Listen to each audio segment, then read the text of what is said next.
Para hablar de este y otros temas, déjeme saludar a dos amigas de Sin Censura que forman parte de esta familia y que me da mucho gusto saludar. Primero saludo a Renata Turrent, asesora en políticas públicas, analista y conductora de espacios en Capital 21, el canal 21, el canal de la Ciudad de México. Querida Renata, te mando un abrazo, ¿cómo estás? Hola, querido amigo Vicente. Ahora estoy tratando de agarrar el mejor internet que me agarran acá en el centro, pero con muchísimo gusto de estar contigo y con Alina y por supuesto con nuestro querido Victorio. Claro que sí, déjame saludar también, como ya lo adelantabas, a nuestra reina de Xochimilco, a nuestra querida Alina Duarte. ¿Cómo estás, Alina?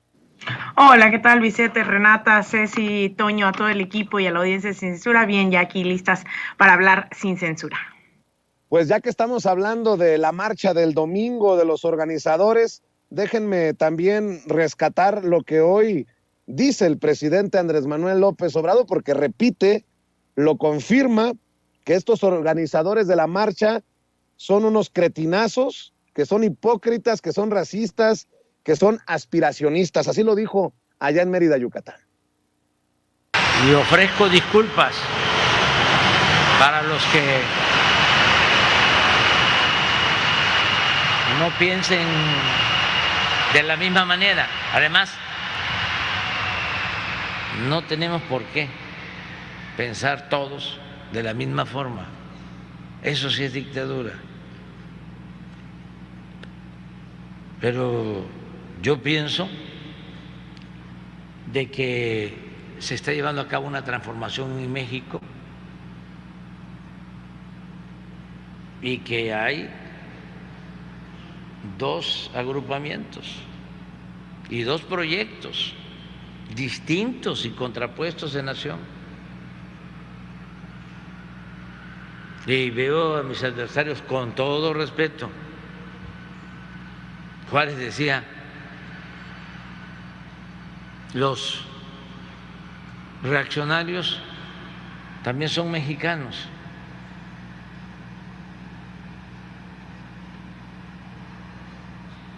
Desde luego. Pero somos distintos. A ellos los mueve el interés por el dinero. Ese es su verdadero Dios. Nada más que son muy hipócritas y son, repito, racistas, clasistas, aspiracionistas, se creen superiores, sabiondos, son también déspotas, son de los que maltratan a sus trabajadores, van a un restaurante y en vez de llamar al mesero le hacen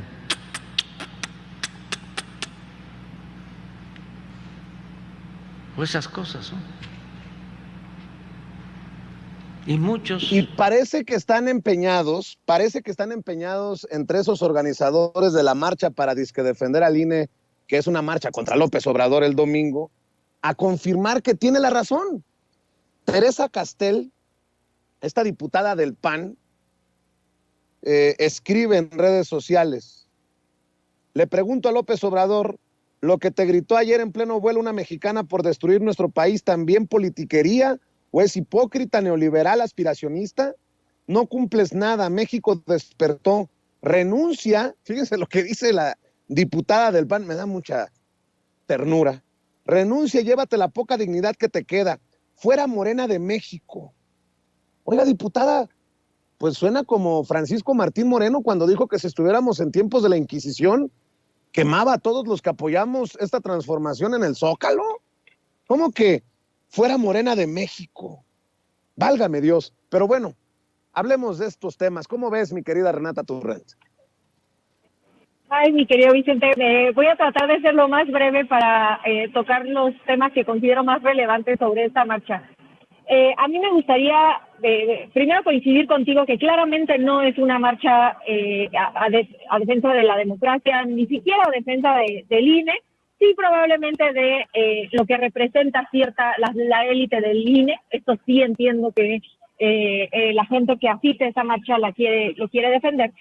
Pero la marcha en sí, las consignas alrededor de la marcha, el mensaje político que se construyó alrededor de la marcha está basado en mentiras. Les doy 4 que yo tengo más o menos bien identificadas. La primera es que se quiere acabar con el INE, cuestión que es falsa. Basta leer la iniciativa, cosa que lo digo con respeto, pero pues parece que toda la gente que va a la marcha o la grandísima mayoría no ha leído la iniciativa, porque si lo hubiera leído y tuviera honestidad intelectual, pues no saldría a replicar esa mentira de que se quiere acabar con el INE. Eso es falso. Se quiere transformar una institución que en algunas partes funciona, como es la participación ciudadana, pero en otras no funciona, como son las élites de este instituto y otras cuestiones como el no hacerse cargo de este derecho constitucional que tenemos los y las mexicanas de acceder a consultas serias, no como las dos que hicieron en estos últimos años.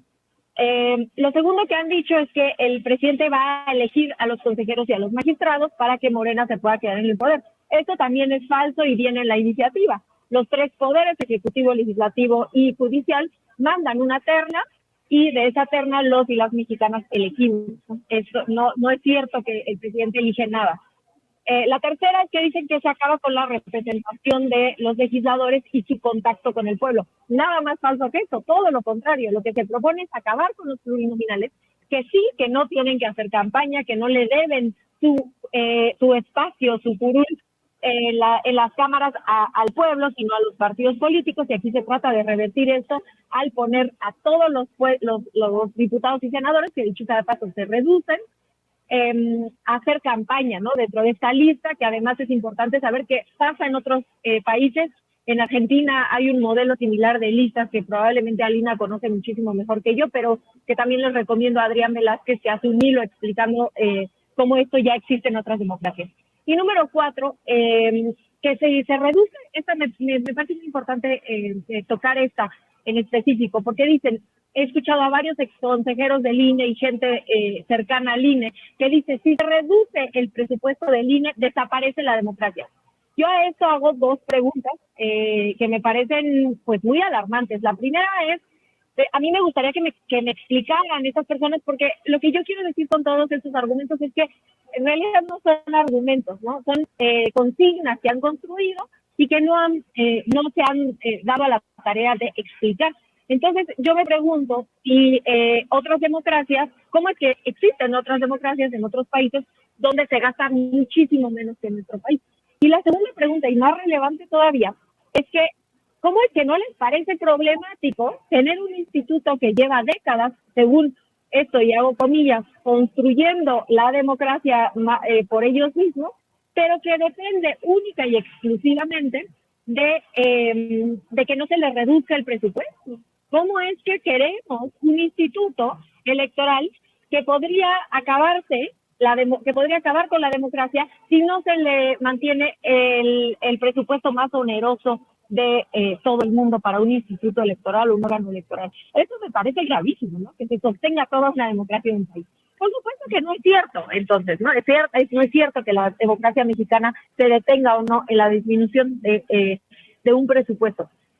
Todas estas mentiras me hacen aunado, por supuesto, a quienes organizan esta marcha al momento coyuntural en el que se organiza esta marcha. Recordemos que acaba de salir, se acaba de filtrar esta encuesta que no le favorece a la narrativa de la oposición y del INE, de decir, es que el pueblo no quiere una reforma. Se filtra, cosa que Lorenzo Córdoba y otros consejeros esconden, porque esta encuesta es desde abril.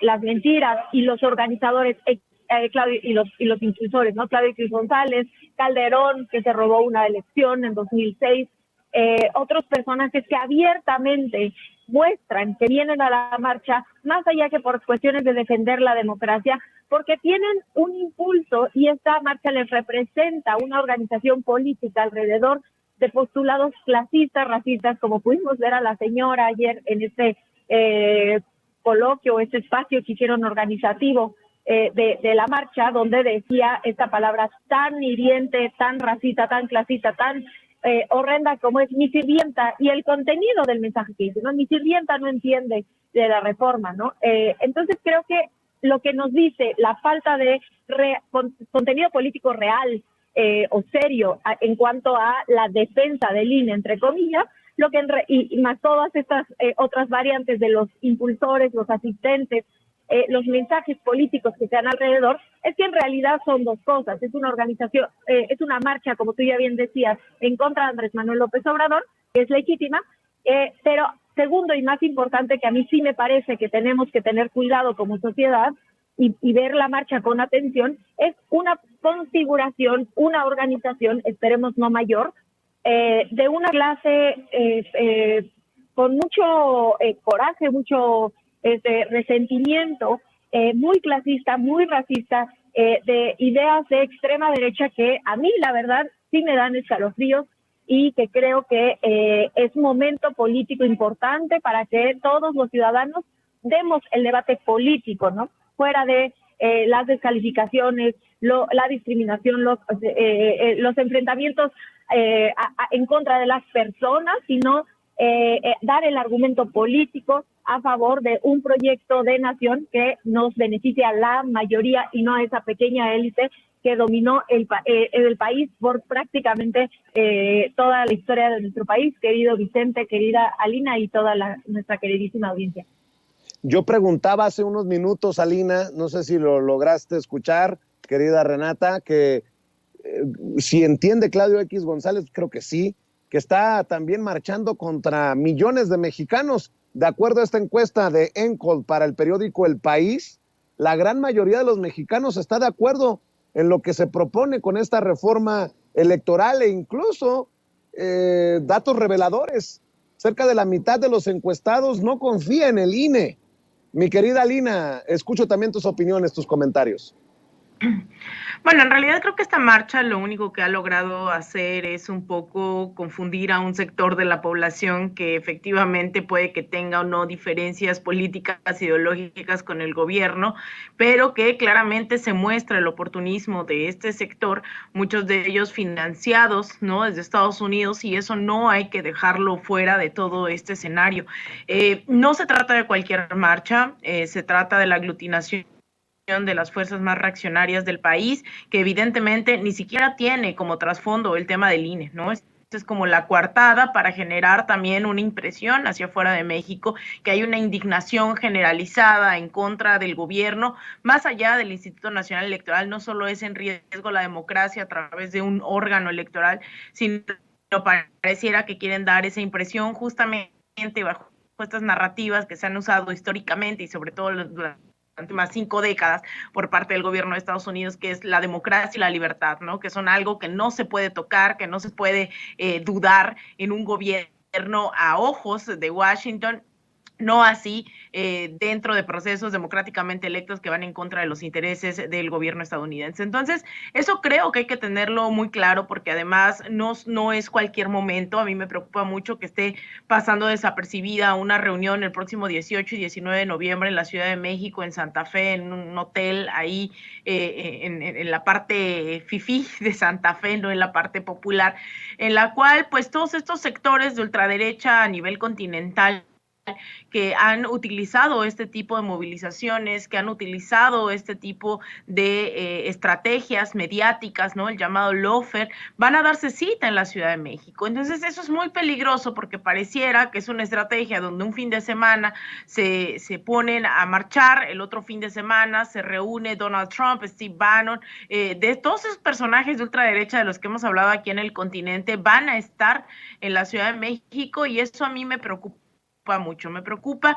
que alguien como José Antonio Kast, que fue el ultraderechista contra el cual compitió Gabriel Boric en las elecciones pasadas, esté en la Ciudad de México con su agenda ampliamente antiaborto, antimujeres, anticomunidad LGBT, sumamente conservadora, que se vaya a dar cita a María Corina Machado, que es una de las principales opositoras y golpistas venezolanas, Steve Bannon, que es pues uno de los brazos derechos de Donald Trump, que ha implementado estas estrategias, ¿no?, y estas campañas para azuzar a la reacción en Estados Unidos y que también incluso estuvo detrás de la campaña de Jair Bolsonaro recientemente en Brasil. Y obviamente un Donald Trump que bajo esta lógica de ser un outsider, pues puede nuevamente regresar o no, tal vez, ¿no? Esa es todavía la gran lección de las intermedias que no sabemos hasta dónde pudo avanzar o no. Es cierto que los republicanos siguen ahí presentes con bastante fuerzas, pero bueno, no necesariamente el trumpismo, sí nuevas figuras que pueden ser presidenciales como Ron DeSantis en Florida, etcétera.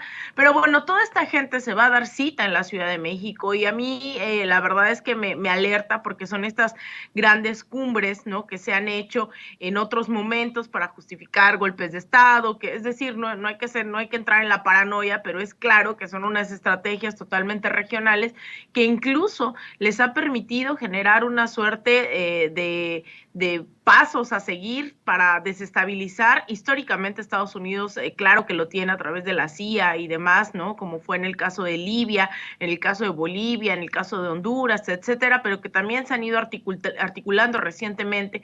Las ultraderechas como Vox también van a estar ahí, la ultraderecha cubana, la ultraderecha de todos lados, va a haber un encuentro bárbaro. Entonces, esta marcha no hay que tenerla separada, no solamente es el tema del INE, es una estrategia para que así como hoy amanecimos con muchas notas, ¿no? De por qué sí ir a la marcha en Milenio, en Reforma, en el Universal, pues evidentemente esas van a ser las portadas de medios de comunicación, tanto corporativos mexicanos como estadounidenses, para dar esa señal de que se está gestando un descontento, ¿no? Entonces yo creo que la tarea un poco va a ser el día domingo evidenciar quiénes están yendo, no soltar las redes sociales, no soltar los medios independientes.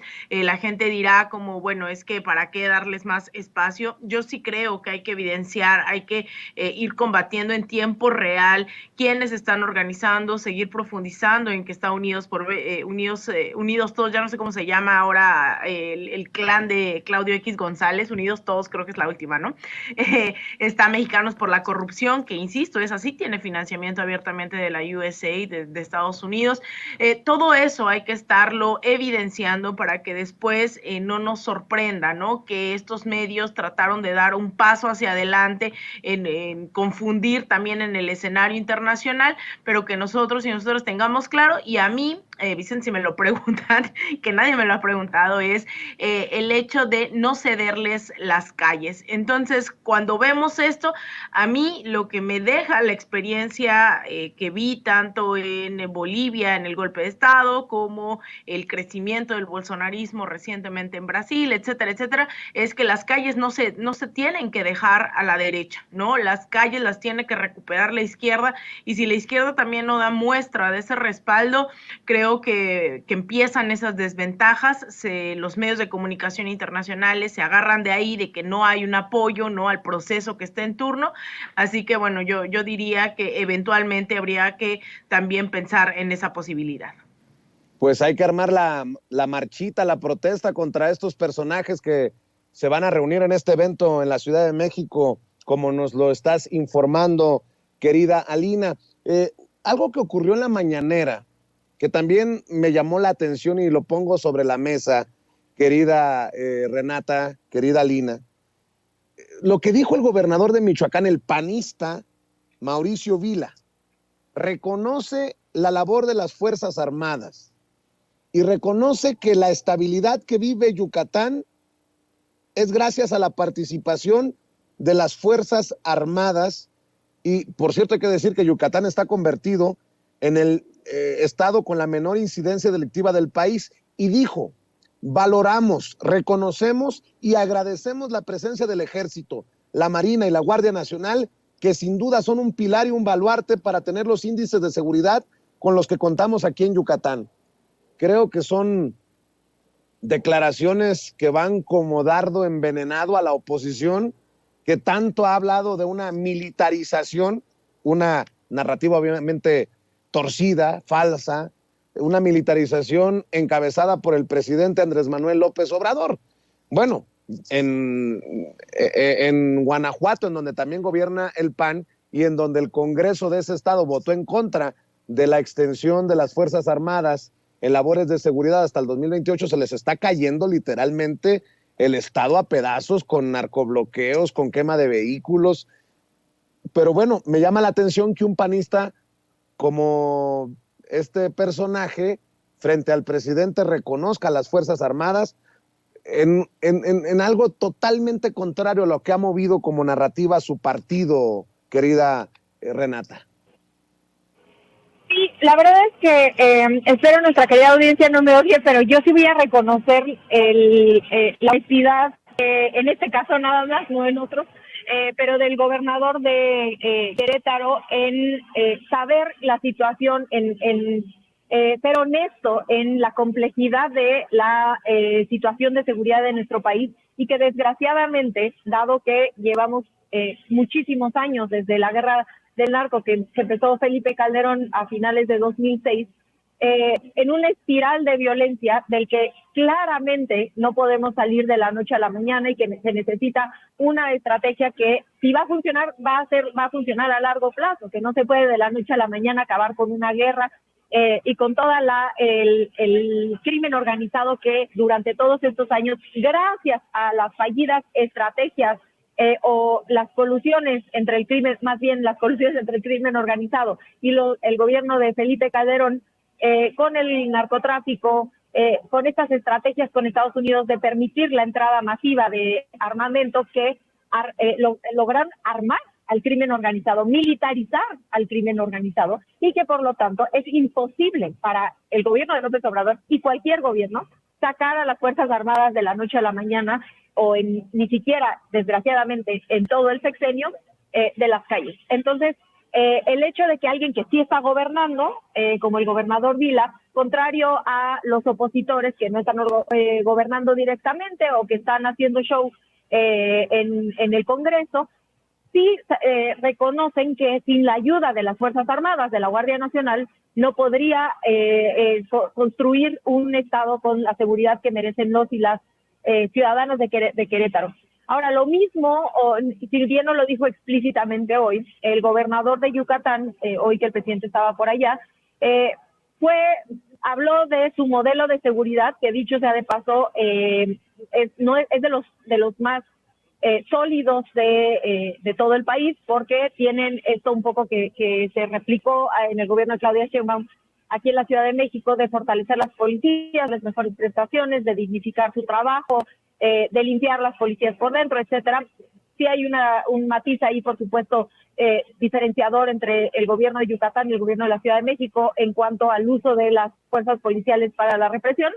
Sí es distinto, por supuesto, allá hay una ideología del uso de la fuerza muy distinta al que se tiene aquí en el gobierno de Claudia Sheinbaum, pero sí que ha hecho un trabajo de fortalecimiento de las policías locales en el estado de Yucatán, y hoy que el presidente lo recibe de una manera respetuosa. Lo que quiero decir con estos dos ejemplos de estos dos gobernadores de la oposición es que por lo menos están siendo serios con su gente, con la gente que gobiernan, en cuanto a la responsabilidad de colaboración que tienen con las autoridades federales, independientemente de la postura ideológica que puede ser distinta entre ambos, y eso se agradece porque eso es una construcción de una oposición seria, que creo que a la que tendríamos que aspirar como país, porque no queremos un país sin oposición, nadie quiere un país sin oposición, pero sí una oposición seria, intelectualmente honesta, que esté haciendo su trabajo y que más allá de estar reaccionando a todo lo que hace Andrés Manuel López Obrador,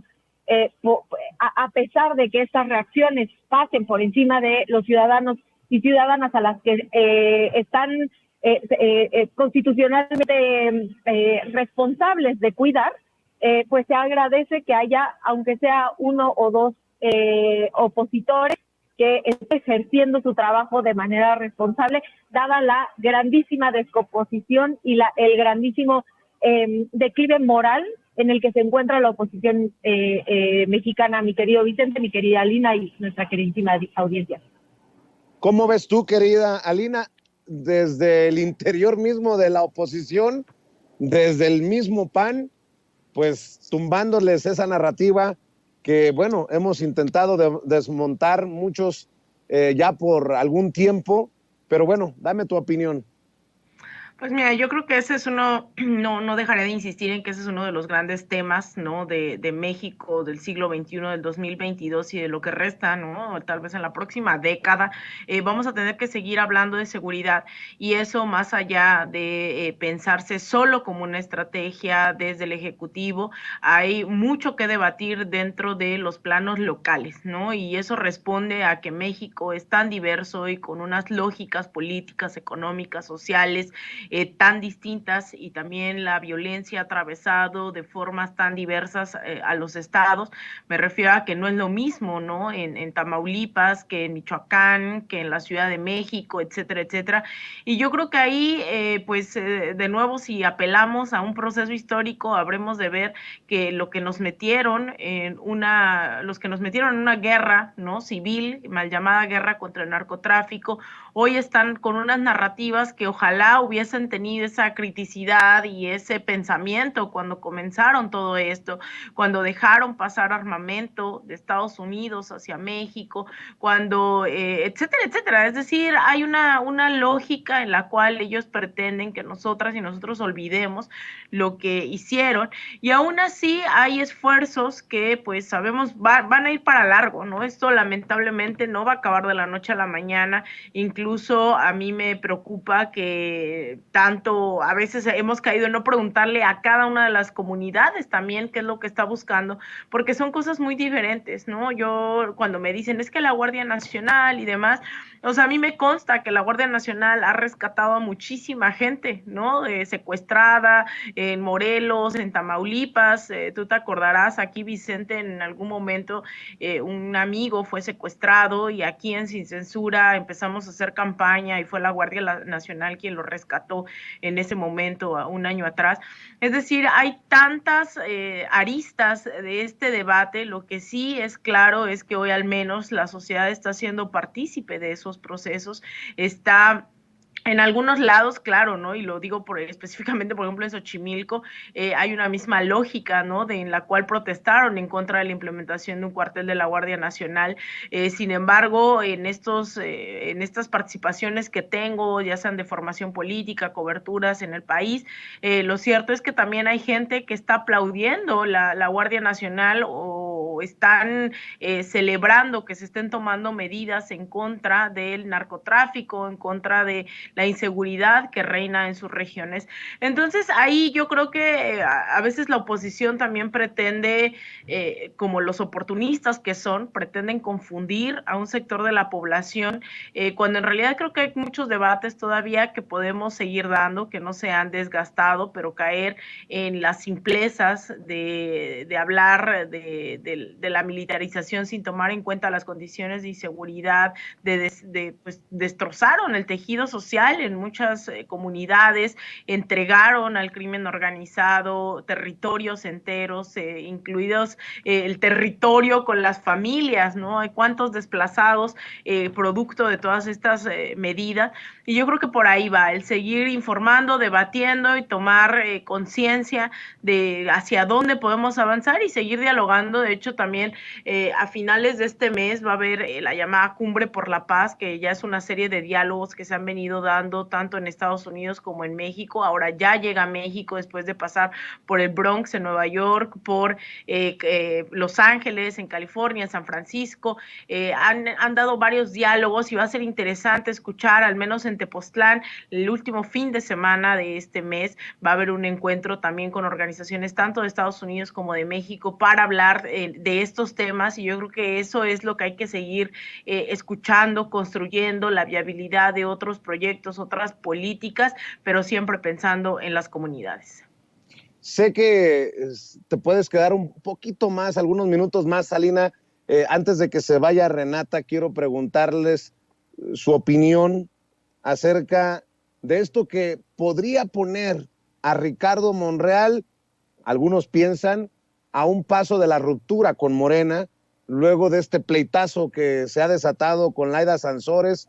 Ricardo Monreal le pide a Claudia Sheinbaum que calme a su jauría, la responsabiliza por estar siendo exhibido, y bueno, pues revelador que 38, 39 senadores de Morena apoyen a Ricardo Monreal ante los ataques de Laida Sansores, pero en total serían 87 senadores. Súmenle senadores del PAN, PRI, PRD, Movimiento Ciudadano y del Grupo Plural.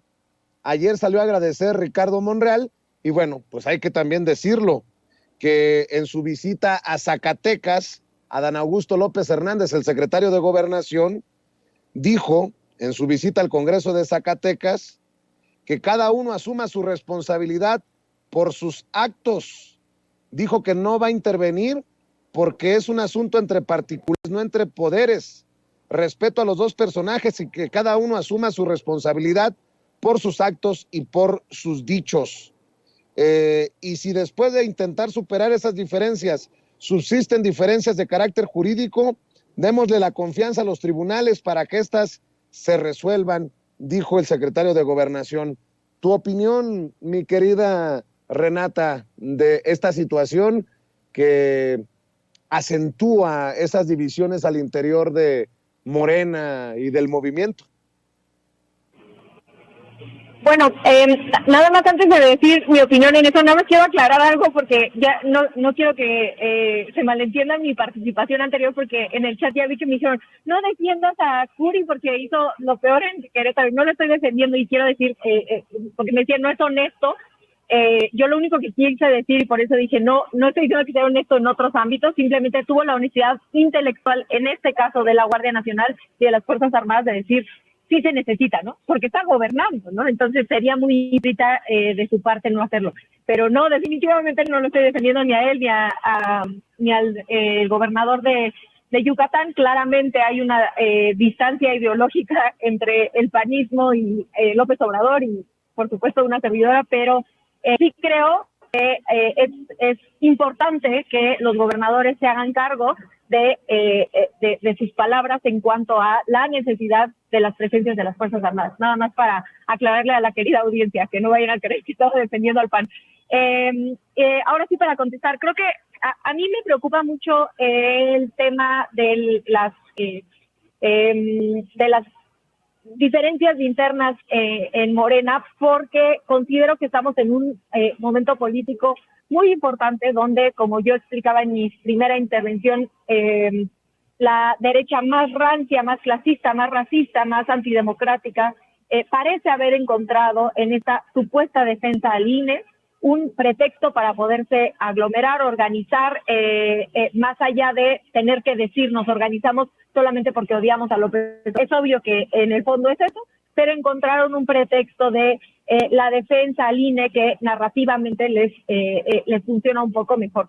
Esto, aunado a lo que explicó de manera muy elocuente Alina con esta reunión de la extrema derecha en nuestro país, en Santa Fe, a mí esos son los verdaderos adversarios o adversarios a vencer. Esa es la gente que me da terror. Y me preocupa que Morena esté perdiendo el tiempo en peleas internas. Si Ricardo Monreal no tiene tantísimas diferencias con la mayoría del movimiento obradorista, con la 4T, pues que tenga la honestidad de salirse del partido y unirse a el PRIAN, a MC, a donde mejor le acomode, ¿no? Esa me parece una exigencia válida al senador Monreal, que si tanto todo le parece mal, porque en el último año probablemente creo que no ha habido una sola cosa que haya defendido o la que haya acompañado ideológicamente a la 4T, pues las puertas están abiertas para que se una a un partido político que represente mejor su posición política, ¿no? Esa me parece una petición válida al senador y a cualquier persona, ¿no? Nadie tiene que estar atado a un partido que no lo representa ideológicamente. Sin embargo, creo que si ya se va a quedar él, y es la 4T, el conjunto de la 4T, me parece que no es lo mejor perder el tiempo en ataques internos, sobre todo con la amenaza tan fuerte de la extrema derecha, pareciendo que se puede empezar a organizar. A mí eso es lo que me da más terror, y creo que una petición honesta al senador de decir, a ver, ¿estás acá o estás allá? Ya, ¿no? Decídelo. Pero a mí sí no creo que sea la mejor estrategia empezar con esa guerra interna que desgasta que no permite la unidad y que permite que el senador Monreal ahora salga a decir que tenemos que reconciliar, tenemos que no sé qué, cuando ha sido el que ha golpeado a la 4T por el último año. Entonces, yo sí creo que abrirle la puerta al senador, que es un político muy hábil, a que pueda hacerse la víctima y decir, ahora yo busco la reconciliación, cuando en los hechos, en el año, igual y ya cambió de opinión y que bueno, bienvenido, pero en el último año lo único que ha hecho es atacar, ¿no? En específico a Claudia Sheinbaum, y lo hace mediante sus operadores, lo hizo aquí en la Ciudad de México operando una alcaldía, presuntamente, lo hace él mismo incluso con tweets que parece que se los escribió, no sé, alguno de sus opinadores, que de pronto se sale de tono y ataca como si fuera un bot o un troll de Twitter, a decir que controle a su jauría. Entonces, creo que aquí la pregunta desde claramente, no creo que el senador Monreal me vaya a escuchar, pero que a mí me gustaría hacer al senador es, ¿estás acá o estás allá? ¿No? Y ten la honestidad de definirte en ese sentido y pararte en el partido político para el que realmente estás operando. Y si te quedas acá, bienvenido, qué bueno, pero basta de ataques, ahora sí que internos, porque el enemigo, repito, es la extrema derecha, que hemos visto en otros países, lo tuvimos aquí en Latinoamérica muy cercano, en el golpe de Estado en Bolivia, lo tuvimos todavía con un Bolsonaro, pero en Europa lo mismo, vemos el crecimiento de la extrema derecha en Italia, en Estados Unidos con el trumpismo, y eso es aterrador. Entonces, yo ahora sí que, por favor, de una vez por todas, si vas para acá, pues que esté acá, y si se va a ir para el otro lado, que se vaya al otro lado, que se defina, son tiempos de definiciones, pero que la responsabilidad que tiene Morena es dejarse de pleitos internos y plantear un modelo, un proyecto político que sí es distinto y contrapuesto al que propone la oposición, aglomerando a esta extrema derecha, y ahora sí que dar ese mensaje político para que la gente pueda entender el peligro de ese tipo de organizaciones de extrema derecha, mis queridos compañeros. Mi querida Renata, sé que tienes que correr, ¿por qué no cerramos invitando a la gente a que te siga, a que te vea, a que te escuche? Gracias, querido amigo Vicente. Sí, a mí me encuentran en @rturrent en Twitter y en Instagram, y me pueden ver todos los miércoles en Capital 21 a las 10 de la noche y en este hermoso espacio los viernes a esa hora.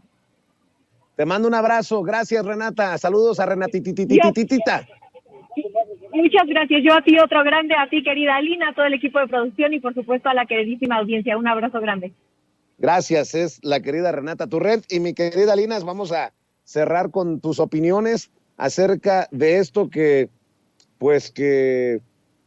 ha volado en el Senado. Monreal ha logrado dividir las opiniones. Veía desde la firma de Malu Micher, de la propia Delfina Gómez, entre estos senadores que respaldan a Ricardo Monreal. Y bueno, pues insisto que ponen a Ricardo Monreal ya muy cerquita de una definición, si se queda o se va. Pues mira, mi pregunta es, y yo lo veo en el chat todo el tiempo, todas las veces que hemos hablado de Monreal en el chat, la gente tiene claro, ¿no?, que tal vez no representa los intereses de un movimiento que asumió las riendas para buscar una transformación del país. ¿Por qué si Monreal ya quedó claro que no representa eso? ¿Por qué tiene tanto poder como para que 30 senadores le respalden, ¿no? Y eso es a lo que me he referido en varias ocasiones cuando digo que el tema no solo es esta derecha que está marchando, que hay que evidenciarlos, que hay que entender la lógica de la cual se agarra, ¿no?, internacionalmente también estos discursos que logran permear en los sectores de las organizaciones de la sociedad civil, que vienen aliadas, ¿no?, con órganos en Estados Unidos, etcétera. O sea, yo creo que eso hay que tenerlo claro, creo que ya se tiene claro de del clasismo, del racismo. Sin embargo, las luchas contra las derechas, contra posturas reaccionarias, no solamente están fuera, ¿no?, del gobierno, fuera de Morena. Esta lucha por el poder entre derechas, izquierdas, el progresismo, el neofascismo, etcétera, también se encuentran, son expresiones propias dentro de los llamados gobiernos progresistas, y México no tiene por qué ser la excepción. Cuando llega en 2018 Andrés Manuel López Obrador a la presidencia, se viene una oleada de alianzas de las cuales pues se entendieron electoralmente y que no había otra forma que no fuera a través de esa para lograr la presidencia. Lo habían intentado en el 2006, en el 2012, fraude, compra de votos, alianzas de las burguesías en contra, y al final cuando se empiezan a hacer estas alianzas hasta con grupos evangélicos, ¿no?, que a mí no me parece que sean correctas, pero bueno, se entendían en este marco. A mí no, yo no compartía la necesidad de llegar a ese sector pues muy reaccionario, que no aportaba tampoco mucho electoralmente, pero bueno, todas esas alianzas se hacen y todo el mundo se sube al barco, ¿no? Hace unos días tú entrevistabas a Espino. Espino es un personaje que representa a esa derecha conservadora, rancia, que también se subió al barco de Morena, y también se sumó Lili Telles, y también se sumó un montón de gente que más allá de que hayan hecho conciencia sobre hacer una transformación, definitivamente sus intereses no están anclados en una transformación, sino anclados en tener un coto de poder. Y esa es la gran crítica, te acordarás, Vicente, cuando tuvimos esta discusión de las elecciones intermedias en este espacio, en donde si la consigna o no era voto masivo por Morena, ¿no? Y yo decía, bueno, hay que conceder, porque obviamente uno no puede ir en contra de los designios de la historia, que ya nos demostraron que el PRI, el PAN, el PRD no necesariamente representan opción alguna, mucho menos Movimiento Ciudadano. Sin embargo, no hay que quitar el dedo del renglón de cómo llegan estos personajes anclados en una ola, ¿no?, en la marea guinda que se dio en México. Y ahora tenemos un Monreal que desde que me acuerdo ha insistido que él es uno de los fundadores de Morena, y entonces como fundador de Morena le da derecho a decir, a hacer alianzas, barbaridades, ir en contra incluso de la 4T, ¿no?, y lo que diga el presidente, porque él es fundador de Morena y entonces él para siempre va a hacerlo y nadie le va a quitar su carnet. Entonces yo creo que hoy la gente lo que se da cuenta, y lo digo con mucha responsabilidad porque me toca ir a varios lugares del país y también en Estados Unidos, mucha gente pues te contará lo mismo también a ti, ¿no?, que a veces no se sienten representados por sus diputados, legisladores, por el partido no necesariamente representa a las comunidades que lucharon, ¿no?, por conformar ese partido. Las luchas intestinas son el pan de cada día, las intermedias era una lucha tremenda en Puebla, en Veracruz, dentro del partido, y a mí me preocupa mucho, me la veo preocupada, ver a un Monreal con la capacidad de tejer alianzas, aun cuando a ojos de la población él representa la traición, representa todo lo contrario al movimiento de una cuarta transformación, y que las personas se sientan obligadas o simpaticen dentro del Senado con un legislador como él. Entonces,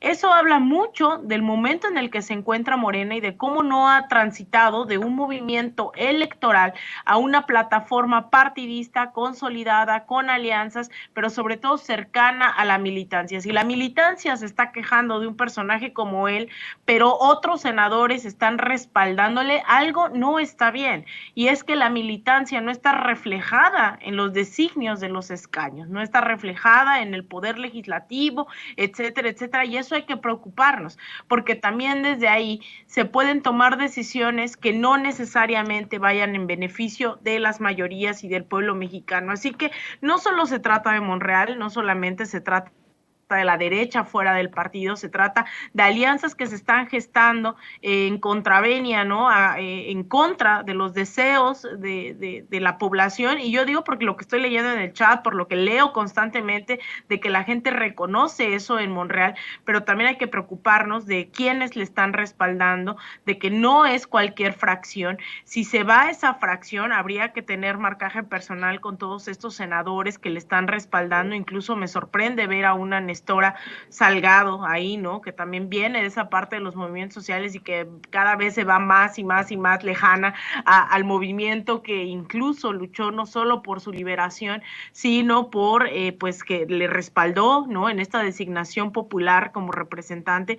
Entonces hay que tener cuidado. Yo llamaría a la población a que revise si su senador está actuando y que se le exija, ¿no? Que es algo muy normal, es de las pocas cosas que dentro del sistema que se nos hace creer que en Estados Unidos existe esta democracia ejemplar. Bueno, a mí lo que sí me gusta es estas campañas que se hacen por parte de organizaciones y la ciudadanía de presión a sus legisladores, ¿no? Que van y les entregan cartas tanto en el Congreso como en el Senado, hacen llamadas, etcétera, etcétera. Creo que eso también tenemos que adoptarlo, exigirles que estén representando y que también, ¿no? Si no nos parece específicamente esta acción, pues también hacérselo saber a nuestros senadores o exigirles, ¿no? Una postura, porque no es un tema de Laida Sansores, ¿no?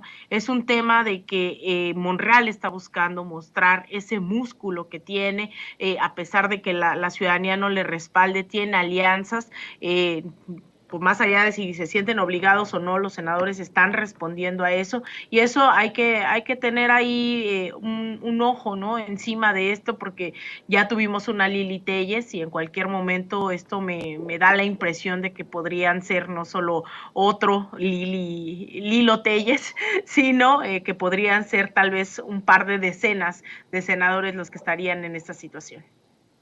Estamos al pendiente, querida Lina. ¿Por qué no cerramos invitando a la gente para que te siga, para que te respalden tus trincheras? Muchas gracias, Vicente. Pues a mí me pueden seguir en Twitter, en @AlinaDuarte_, en Instagram _AlinaDuarte, en facebook.com/AlinaDuarte Periodista. Y mañana nos vemos en Mérida como parte de estos cursos de formación política. Estaré dando ahí en redes, a ver, lo subiré, que no tengo todavía la dirección exacta, un curso también sobre gobiernos, partidos en América Latina. Así que bueno, por allá nos vemos en Mérida el día de mañana. Y te mando un abrazo a ti, Vicente, a Ceci, a don David, a Toño, a todo el equipo y claro está, a la audiencia de Sin Censura. Cuídate mucho. Alina Duarte, nuestra corresponsal, nuestra reina de Xochimilco, hablando sin censura.